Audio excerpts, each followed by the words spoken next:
Ladies and gentlemen, it is your lovely host here. Once again, it is Tima. Right now, have you get the opportunity to watch the very first video of the day. If not, smash that bell. You will get a notification from YouTube.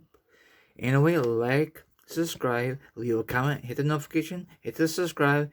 The article will be down below, or the link will be down below. There might be a video in the link. Who knows? You just gotta find out for yourself. Anyway, I'll discuss once again wrestling news, wrestling topics, and a lot of awesome information to discuss for you. Now, if you like, sit back, relax, put your feet up, grab some meat, grab some drink. Now, if you don't like that, maybe you want to talk a villain and hear my thoughts, my opinions on the subject. And of course, the article will be down below. The link will be down below. For this one, there will be a link down below. Before I kick this off, I don't know if I mentioned this early in the video. If I did, I'll repeat it. Follow me on TikTok. Follow me on Instagram, Twitch, Twitter, and my Facebook page is called The Rise Show. Okay. Now, I know a lot of you out there wants the way to push young guys. I'm all for it. But for some flippin' reason, McMahon don't like the idea sometimes. Look it. They push what I think is a push. Ricochet, okay? I just give it an example. For out of nowhere, they ruin his push. I don't know why. Is it because he sucks in the mic? Probably. Probably that's a downfall. But he's very good in the ring. I think that should matter more than talking. Especially in today's modern era. But I guess that doesn't account. You know? Or maybe he should have Paul Heyman work with him. You know? Same thing with Kurt Axel. He was not very good on the mic. He really wasn't. But he was pretty decent in a square circle. He was not as good as his dad. But whatever, you know? Now, you guys can read this. I am not going to bash what wrestler should get pushed or should not get pushed.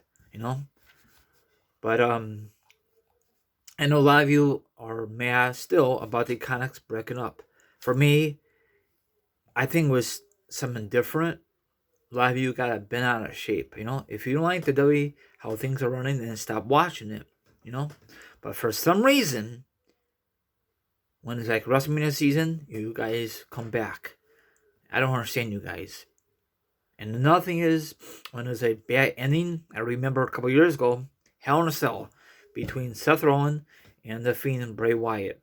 It was a crappy ending, and you guys went on social media like Twitter. I'm gonna unsubscribe the WWE Network, and guess what happened? The next preview, you sign up again. You know why? Because you want a free subscription. Come on now, is that really necessary? I know it's a crappy ending, but you should never do that to yourself. You know, you guys just want to make a.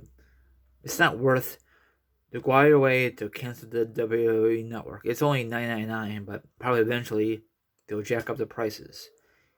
If you want to just skip the preview, that's fine. You can watch other stuff on the network. Okay. WWE is loading to burn.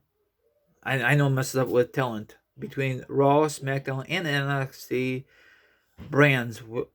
The company has large numbers of talent performers. However, even with several hours on cable TV and other half and half on the WWE Network, you guys can read the rest of it, you know? Now, I think some of these guys and gals don't even belong on the main roster because whatever character they give them, they absolutely sucks. Like, for example, a love angle. How many times are we going to see that on TV? You know, back in the day, and the WWE like to refresh it. You know?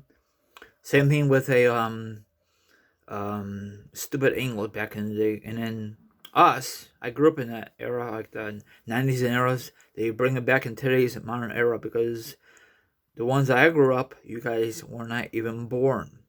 WWE or overall wrestling, they can't think of new ideas. You know? McMahon is losing his freaking touch.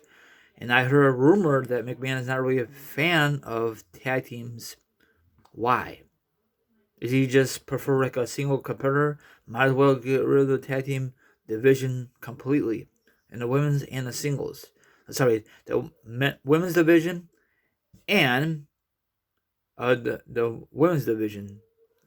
You know, McMahon just losing his freaking mind. You know, I don't think he's a really big fan of the independent wrestlers.